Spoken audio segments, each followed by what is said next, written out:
नमस्कार दोस्तों, सैनवाल क्लासेस में आपका हार्दिक स्वागत है।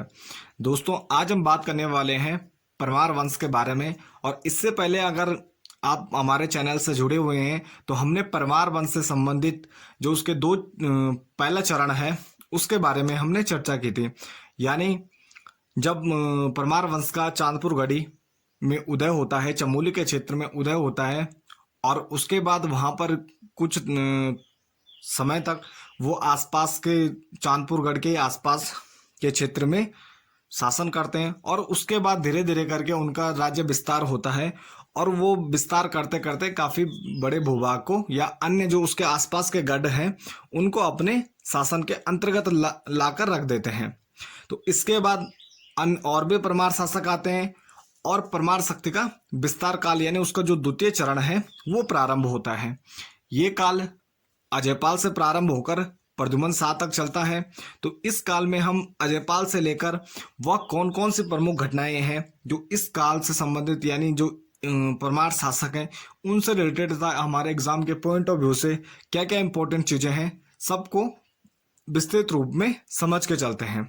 तो आइए इसमें देखते हैं कि जब परमार शक्ति का विस्तार काल होता है, यानी जब चांदपुर गढ़ी से लेकर वो अपना विस्तार प्रारंभ करते हैं धीरे धीरे करके, तो 15वीं सदी के अंत में एक इनके परमार शासक, एक महान शासक का जन्म होता है, यानी जिसे अजयपाल कहा गया।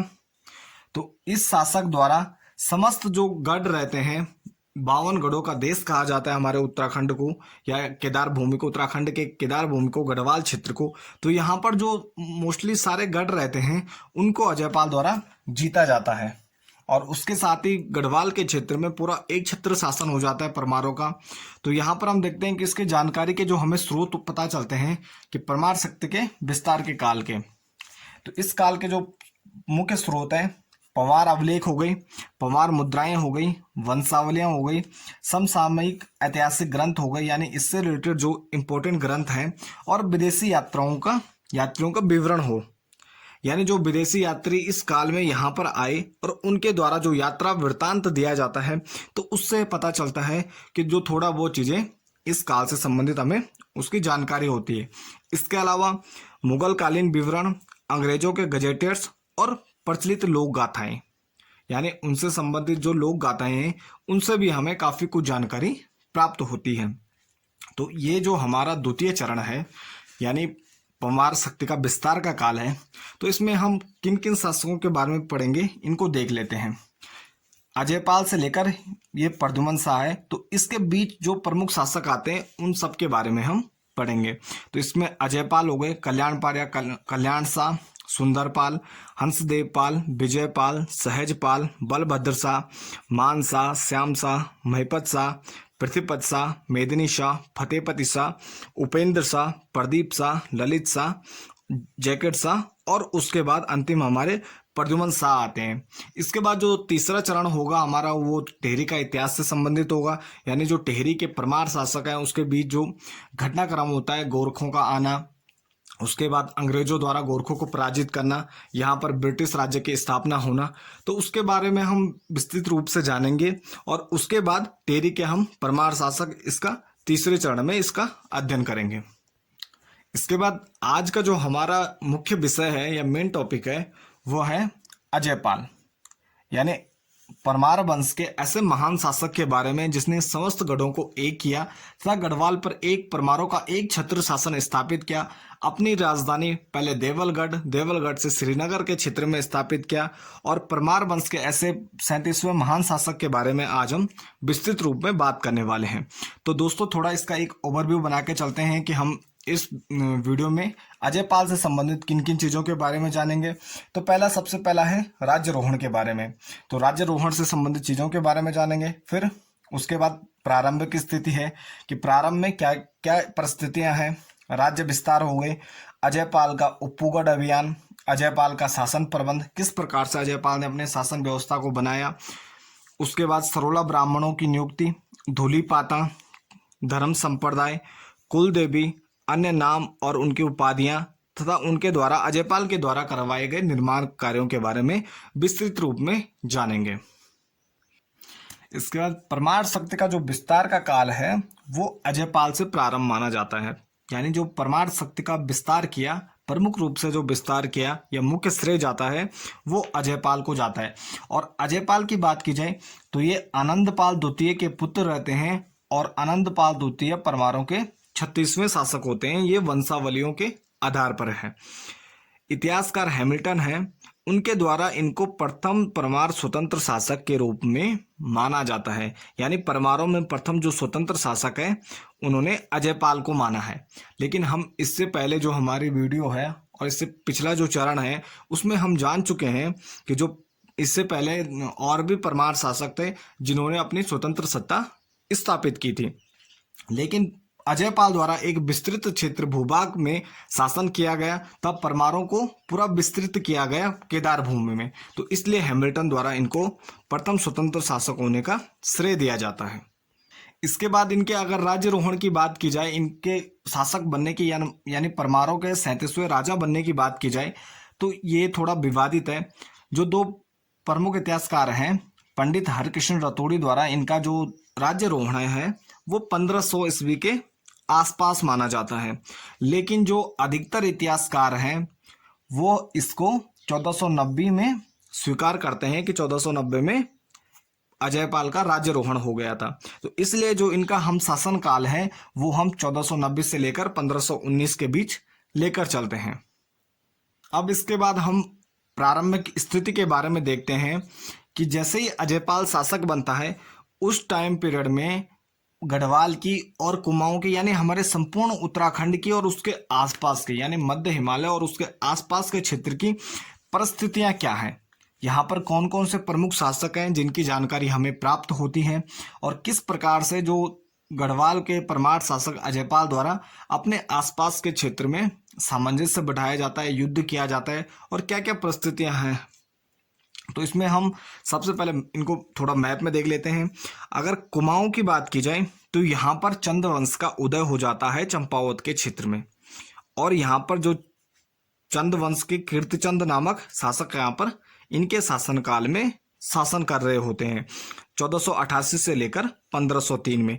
यानी इनके शासक बनने से 2 साल पहले ही कीर्तिचंद कुमाऊं के शासक बन जाते हैं। और इसके साथ ही अनेक कत्यूरी गढ़पतियों का यहाँ पर कुमाऊं के क्षेत्र में विभिन्न स्थानों पर फैले हुए हैं और छोटे छोटे गढ़ों में या विभिन्न जगहों पर इनके शासन कर रहे थे। इसके अलावा अगर गढ़वाल क्षेत्र की बात की जाए तो गढ़वाल भी पूरी तरह से बटा होता है और यहाँ पर अनेक गढ़पति और छोटे मोटे जो शासक रहते हैं वो शासन कर रहे होते हैं। और इन प्रमुख गढ़पतियों में 52 प्रमुख गढ़ रहते हैं जिनमें प्रमुख गढ़पति अपना शासन स्थापित करके शासन कर रहे होते हैं। और इनमें जो प्रमुख प्रसिद्ध गढ़ हैं जिसमें उप्पूगढ़, यहाँ के जो प्रसिद्ध गढ़पति हैं कप्पू चौहान, और कंडारागढ़, यहाँ पर नरवीर सिंह कंडारी शासन कर रहे होते हैं। तो यहाँ पर परिस्थितियाँ। इसके अलावा अगर दिल्ली की बात की जाए, इनके समकालीन शासकों की बात की जाए तो दिल्ली में सिकंदर लोदी 1489 से 1517 और इब्राहिम लोदी यानी 1517 से 1526 में। यानी दिल्ली में अगर अजयपाल के समकालीन शासकों की बात की जाए तो दिल्ली में यहाँ पर लोदी वंश चल रहा है जिसमें सिकंदर लोदी और इब्राहिम लोदी शासन कर रहे होते हैं। तो यहाँ पर ये परिस्थितियां हैं। यानी कुमाऊं में भी एक तरफ से चंद्रवंश का उदय हो रहा है, वो भी साम्राज्य विस्तार की फिराक में है और लगातार अपना साम्राज्य विस्तार करते रहते हैं। तो इसी प्रकार अजयपाल भी यह ख्वाब देखता है कि समस्त केदार भूमि को यानी गढ़वाल क्षेत्र में परमारों को विस्तृत करना। तो यहाँ पर देखते हैं कि आगे क्या परिस्थितियां होती हैं जब दो शक्तियां एक दूसरे से टकराती हैं। इसके बाद राज्य विस्तार। अगर राज्य विस्तार की बात की जाए तो जब अजयपाल शासक बनता है तो उससे पहले लक्षण देव या लखन देव द्वारा जो प्रारंभ की गई थी एकीकरण की प्रक्रिया यानी गढ़ों को विजित करने का जो अभियान शुरू किया गया था, तो अजयपाल द्वारा भी उसको आगे बढ़ाया जाता है। और इसी क्रम में अजयपाल द्वारा राज्य विस्तार करने हेतु निम्न प्रमुख शक्तियों से इनको उलझना पड़ता है। कुमाऊं के क्षेत्र में हो गई चंद्रवंश यानी कीर्तिचंद से, और इसके अलावा कुमाऊं के क्षेत्र से कत्यूरी शासक और अन्य छोटे बड़े काफी गणपति रहते हैं या शासक रहते हैं जो अपने छोटे छोटे क्षेत्रों में शासन कर रहे होते हैं। और इसके अलावा अगर केदार भूमि की बात की जाए तो इनको 52 गढ़ों से जो प्रमुख गणपति रहते हैं उनसे युद्ध करना पड़ता है, उनको विजित करना पड़ता है। इसके अलावा जो 52 गढ़ों की बात की जाए तो 52 गढ़ों में जो प्रमुख शक्तिशाली गढ़ रहते हैं उनमें पैनखंडा के जुमला गणपति, भिलंग बांगड़ क्षेत्र में कोलीगढ़ गणपति और भागीरथी घाटी में उप्पूगढ़ यानी कफ्फू चौहान नामक गणपति रहते हैं। मंदाकिनी घाटी में कंडारागढ़ और सलाण के असवाल गणपति, यानी ये काफी शक्तिशाली गणपति रहते हैं 52 गढ़ों में से एक जो उस समय शासन कर रहे होते हैं।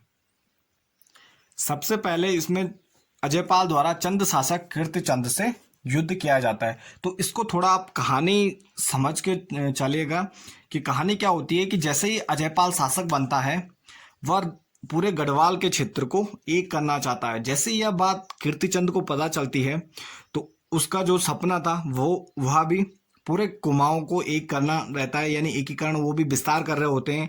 तो इसी क्रम में जैसे उसे पता चलता है कि अजयपाल द्वारा भी राज्य विस्तार किया जा रहा है तो इसी क्रम में जो कीर्तिचंद रहते हैं वो अजयपाल पर आक्रमण कर देते हैं। इसको थोड़ा मैप में देख लेते हैं। यहाँ पर कीर्तिचंद द्वारा अजयपाल पर आक्रमण किया जाता है और इसमें अजयपाल द्वारा जैसे आक्रमण का वो किया जाता है, प्रतिघात किया जाता है। यहाँ पर अजयपाल अभी नया नया शासक बनता है तो इस युद्ध में अजयपाल की हार हो जाती है और इस युद्ध में अजयपाल बुरी तरह से हार जाता है और मानसिक अवसाद में चला जाता है। यानी पूरे गढ़वाल को विजित करने का सपना देख रहा है और पहले ही आक्रमण में उसकी हार से वह पूरी तरह टूट जाता है। और कहा जाता है कि वह चमोली के ही क्षेत्र में वो जहाँ युद्ध होता है बॉर्डर वाला एरिया रहता है और वो वापस अपने चांदपुर गढ़ जाने के बजाय किसी गुफा में तपस्या करने लगता है और माना जाता है कि वह घोर तपस्या करता है। उसके बाद भगवान शिव द्वारा उससे अपने दर्शन दिए जाते हैं और भगवान शिव द्वारा उसे अपने कंधे पर बिठाया जाता है और जैसे ही उनका वो कंधे पर बैठते हैं तो उनका रूप बहुत बड़ा हो जाता है। उसके बाद अजयपाल से वो कहते हैं कि जहां तक तेरी नजर गई वहां तक तेरा साम्राज्य विस्तृत होगा। तो अजयपाल द्वारा कहा जाता है कि पूरे गढ़वाल के क्षेत्र में उनकी नजर जाती है और पूरा गढ़वाल उनका हो जाता है। इसके बाद अजयपाल द्वारा 1492 ईस्वी में वापस आक्रमण किया जाता है कीर्तिचंद पर और इस युद्ध में कीर्तिचंद को वह बुरी तरह से परास्त करते हैं। और इस युद्ध में जब कीर्तिचंद की हार हो जाती है तो अजयपाल के द्वारा अल्मोड़ा के देघाट में, यानी जब वापस आते हुए अल्मोड़ा के देघाट में, यानी बॉर्डर वाला एरिया है, देघाट में उनके द्वारा परमारों और चंदों के बीच एक सीमा का निर्धारण किया जाता है। यानी ये हमारी बॉर्डर है, ना तुम इधर आओगे और ना हम इधर आएंगे। यानी चंदों और परमारों के बीच एक प्रकार से आप इसे संधि भी मान सकते हैं कि सीमा को निर्धारण किया जाता है। और जो कीर्तिचंद द्वारा गढ़वाल के परमार शासक यानी अजयपाल पर जो आक्रमण किया जाता है वह परमारों और कुमाऊं के चंद शासकों के बीच पहला युद्ध रहता है। और इसके बाद हमें जो और शासक आएंगे उन सब के बीच लगातार हमें युद्ध देखने को मिलते हैं। यानी जो प्रारंभ होता है वह इसी युद्ध से प्रारंभ होता है, 1491 के युद्ध से।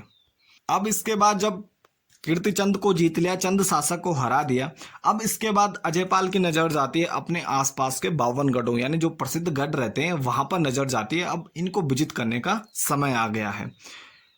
इसके बाद अजयपाल द्वारा 52 गढ़ों का विजय अभियान प्रारंभ किया जाता है और इसमें सबसे पहले जो अजयपाल द्वारा उत्तरी गढ़वाल के जो गढ़ रहते हैं उनको जीता जाता है। यानी जो चांदपुर गढ़ी के आसपास के प्रमुख गढ़ हैं पहले सबसे पहले उनको विजय करने का एक अभियान प्रारंभ किया जाता है, जिनमें कुइली या कुलीगढ़ के रहते हैं, टेरी में झगड़ सिंह रहते हैं, नागपुरगढ़ में गणपति रहते हैं और कहा जाता है इनके पास पारस मणि थी, वो अजयपाल द्वारा बाद में ली जाती होगी। इसके बाद इसके अलावा कंडारागढ़ पर भी आक्रमण किया जाता है। यानी उत्तरी जो गढ़वाल के प्रमुख गढ़ हैं उनको विजित किया जाता है। और जब उत्तरी गढ़वाल के प्रमुख गढ़ों के विजय अभियान के बाद दक्षिण का रुख किया जाता है अजयपाल के द्वारा और दक्षिणी गढ़वाल में जो प्रमुख गढ़ रहते हैं उनको विजित किया जाता है। तो इसमें कहा जाता है कि अजयपाल द्वारा जब दक्षिणी गढ़वाल के गढ़ों का अभियान किया जाता है तो वहां पर डाकुओं का आतंक रहता है और वहां पर जो प्रमुख गणपति रहते हैं वो असवाल जाते रहते हैं, यानी असवाल गणपति रहते हैं। और अजयपाल द्वारा उन डाकुओं का अंत किया जाता है, उनको भगा दिया जाता है। तो इसलिए जो स्थानीय जनता है वो प्रसन्न हो जाती है और अजयपाल का आधिपत्य स्वीकार कर देती है। और इसके अलावा जो असवाल गणपति रहते हैं वो भी डाकुओं से त्रस्त रहते हैं, इस कारण वो भी अजयपाल की अधीनता को स्वीकार कर देते हैं। इसके बाद उप्पूगढ़ का प्रमुख अभियान किया जाता है, यानी भिलंगना भागीरथी और भिलंगना घाटी के आसपास टेरी में जो कप्पू चौहान का प्रमुख गढ़ रहता है उप्पूगढ़, उसका अभियान किया जाता है अजयपाल के द्वारा। अब इस उप्पूगढ़ अभियान की थोड़ा कहानी को समझ के चलते हैं कि होता यह है कि जैसे अजयपाल आसपास के गढ़ों को विजय करना प्रारंभ कर देता है तो इसी क्रम में जो उप्पूगढ़ रहता है वहां संदेश भिजवाया जाता है कि आप हमारे आधिपत्य, जो हमारा शासन है, अजयपाल का शासन है, उसे स्वीकार करें। या तो आप हमारा आधिपत्य स्वीकार करें, अन्यथा युद्ध के लिए तैयार रहें। तो वहां पे जो अजयपाल का उप्पूगढ़ है वहां पे कप्पू चौहान गणपति रहते हैं। या 52 गढ़ों में एक प्रसिद्ध गढ़ रहता है उप्पूगढ़। और जो यहाँ का गणपति कप्पू चौहान था वो काफी शक्तिशाली और स्वतंत्रता प्रिय ठाकुर था, यानी उसे अपनी स्वतंत्रता स्वाभिमान अत्यधिक प्रिय रहता है, वह किसी के अधीन शासन करना नहीं चाहता है। तो यहाँ पर होता यह है कि जैसे ही जब अजयपाल द्वारा कप्पू चौहान को अधीनता के लिए एक संदेश भिजवाया जाता है तो कप्पू चौहान का वापस अजयपाल को जवाब भेजा जाता है, जिसमें कप्पू चौहान द्वारा कहा जाता है कि मैं पशुओं में शेर हूं तथा पक्षियों में गरुड़ की तरह हूं, हम किसी भी प्रकार की अधीनता को स्वीकार नहीं करेंगे। यानी वो साफ तरह से इनकार कर देते हैं अजयपाल की अधीनता को स्वीकार करने के लिए। तो इसके बाद फिर अजयपाल को भी गुस्सा आता है और वह क्या करते हैं, उप्पूगढ़ के जो गणपति रहते हैं कप्पू चौहान, उन पर आक्रमण की तैयारी करते हैं। तो जैसे ही आक्रमण की तैयारी होती है, सेना को ले जाया जाता है उप्पूगढ़ के क्षेत्र में। तो वहां पर भागीरथी और भिलंगना के नदी पर उप्पूगढ़ द्वारा जो झूला पुल बने होते हैं, यानी आर पार करने के लिए जो झूला पुल बने होते हैं, तो कप्पू चौहान पर जैसे ही पता चलता है कि अजयपाल द्वारा आक्रमण किया जा रहा है तो वह उन झूला पुलों को तोड़वा देते हैं और फिर सेना को पार करने में दिक्कत होती है। फिर अजयपाल द्वारा एक काफी समय तक फिर उनको दोबारा से बनवाया जाता है और तब उस पर उप्पूगढ़ के क्षेत्र में आक्रमण किया जाता है। तो जब उप्पूगढ़ के क्षेत्र में आक्रमण किया जाता है तो उससे पहले कप्पू चौहान को पता था कि उसकी हार निश्चित है। तो उसके द्वारा कहा जाता है, जो उसकी मम्मी या और वो रहते हैं, महिलाएं रहती हैं उप्पूगढ़ की, उनके द्वारा कप्पू चौहान को बताया जाता है कि अगर तुमको लगे कि तुम्हारी हार निश्चित है तो हमें एक संदेश भिजवा देना, एक मैसेज भिजवा देना, जिससे कि हम सामूहिक जौहर कर सकें और किसी भी प्रकार से जो हमारा उप्पूगढ़ है वो उनके कब्जे में ना आ सके। तो इसी क्रम में होता यह है कि जैसे ही कहा जाता है कि युद्ध होता है और उसमें कप्पू चौहान घिर जाते हैं अजयपाल की सेना के द्वारा, तो जो उनके सैनिक रहते हैं देवू, तो उनको लगता है कि जो कप्पू चौहान है उनकी मृत्यु हो गई है। तो वो संदेश भिजवाते हैं और जैसे ही संदेश भिजवाया जाता है उप्पूगढ़ में, तो वहां पर जो उनकी महिलाएं होती हैं उप्पूगढ़ की, वो एक प्रकार से सीधे सामूहिक जौहर कर देती हैं, यानी आग में कूद जाती हैं। तो इस घटना को गढ़वाल के क्षेत्र में पहली बार एक सामूहिक जौहर की घटना माना जाता है कि पहला हमें जो सामूहिक जौहर देखने को मिलता है वह यही घटना थी। इसके बाद भी अजयपाल द्वारा कप्पू चौहान को लालच दिया जाता है कि आप ऐसा कीजिए कि आप हम जो ये युद्ध है इसे बंद कर दीजिए और आपको मैं इससे भी बड़े गढ़ का गढ़पति बना दूंगा और आप मेरी अधीनता स्वीकार करिए। लेकिन जो कप्पू चौहान रहते हैं वो साफ मना कर देते हैं किसी भी प्रकार की अधीनता स्वीकार करने के लिए। तो होता यह है कि जो अजयपाल रहते हैं वो अपने सैनिकों से कहते हैं कि कप्पू चौहान का सिर इस प्रकार काटो कि वह मेरे पैरों में आके गिरे। और कहा जाता है कि वो अपना सिर इस प्रकार झटकते हैं कि उनका जो सिर रहता है वो कट के भी उनके पैरों में नहीं गिरता है। तो उस स्वाभिमान के लिए जब अजयपाल देखता है कि इस प्रकार का वीर है तो काफी उससे प्रभावित होता है और जो अजयपाल रहते हैं वो कहते हैं लास्ट में, उनके लिए अंतिम शब्द हैं कि वीर तुम जीते मैं हारा, यानी उसकी वीरता से प्रभावित होकर कप्पू चौहान की, तो अजयपाल कहते हैं कि वीर तुम जीते और मैं हारा, यानी अजयपाल द्वारा कप्पू चौहान को वीर शब्द से संबोधित किया जाता है। तो ये थोड़ा इंपॉर्टेंट है। और इसके बाद कप्पू चौहान की याद में आज भी टिहरी में मेले का आयोजन किया जाता है, यानी टिहरी में आज भी कप्पू चौहान की याद में मेले का आयोजन होता है।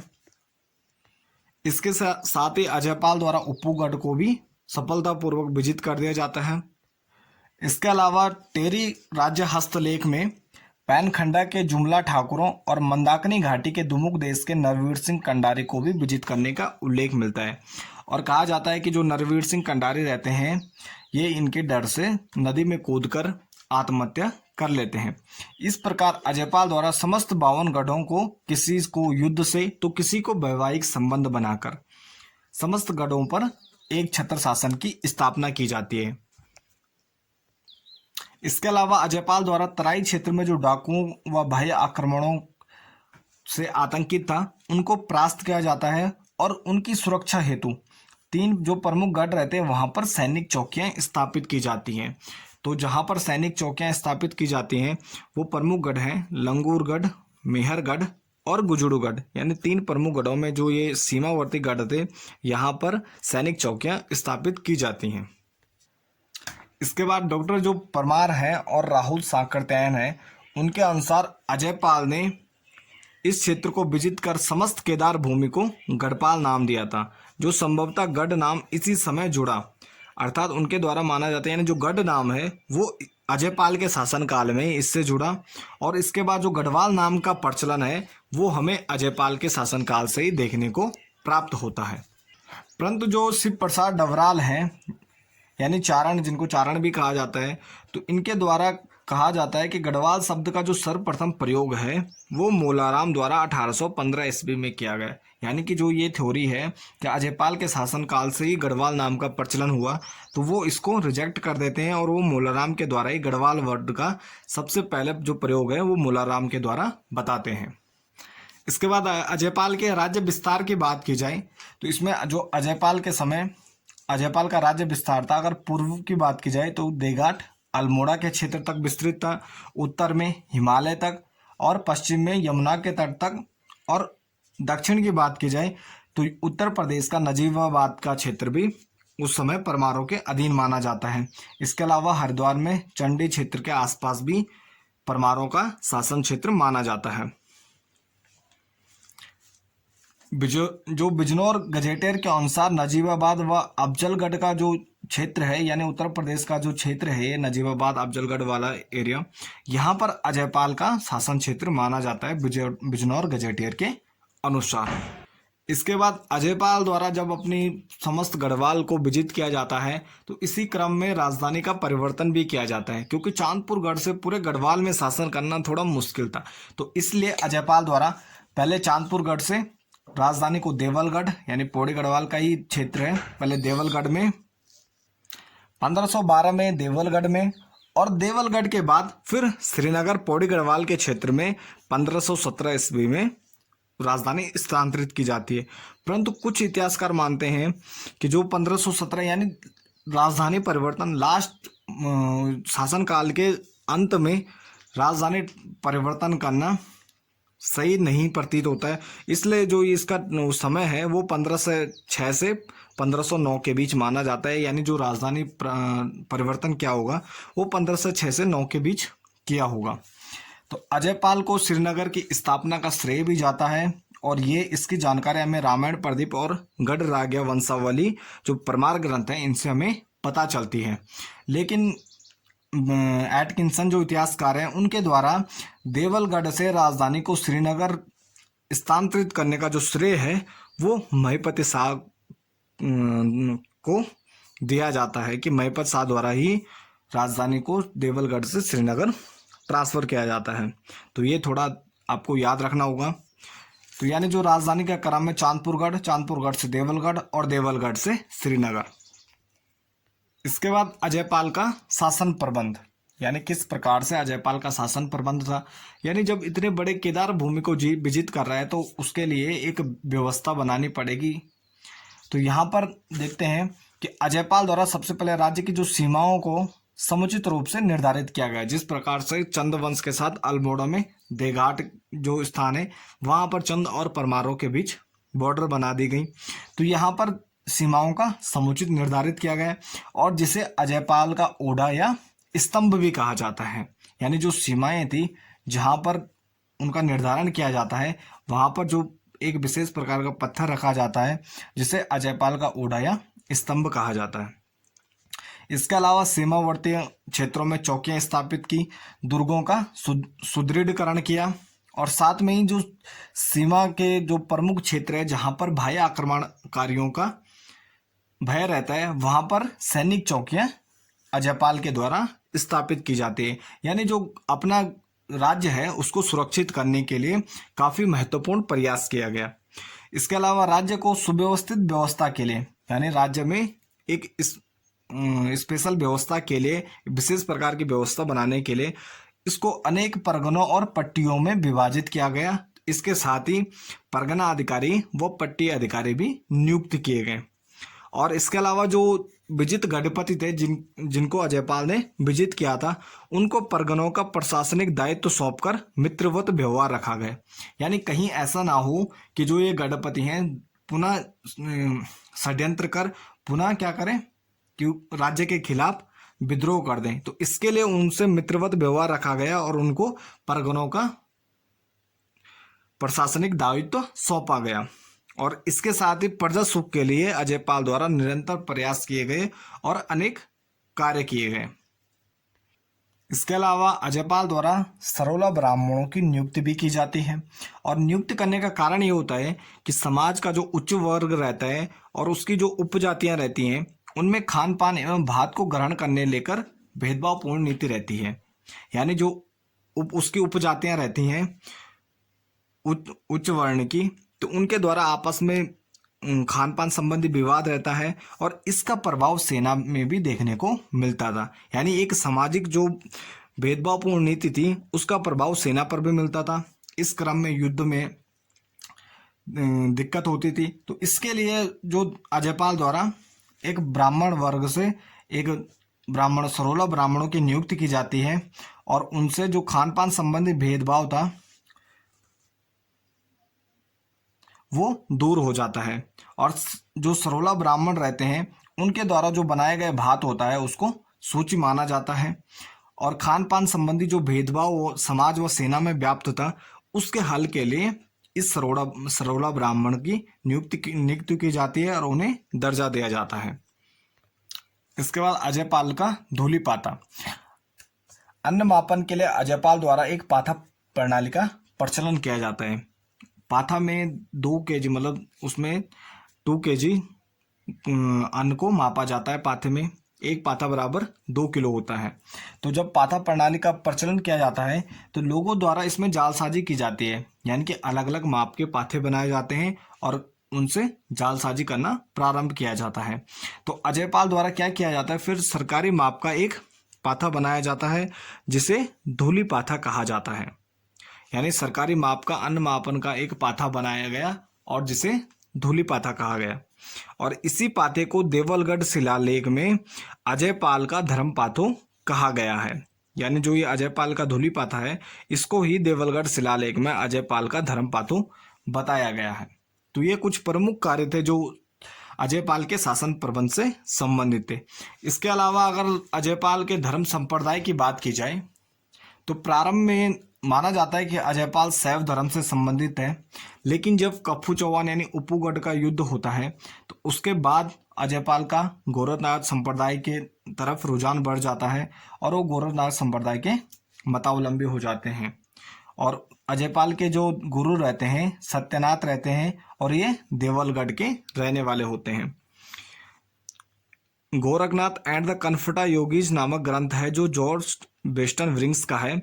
इसमें अजयपाल को गोरखनाथ संप्रदाय के जो 10 संप्रदाय हैं उनमें से एक पंथ का संप्रदायक माना गया है। यानी जो एक पंथ उनके द्वारा चलाने का कहा गया है कि जो अजयपाल द्वारा वो प्रारंभ किया गया था।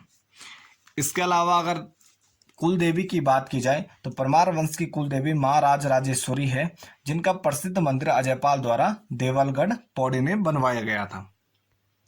इसके बाद अजयपाल के प्रमुख जो अन्य नाम हैं, उपाधियां हैं और जिनसे तुलना की जाती है, उनकी बात करते हैं।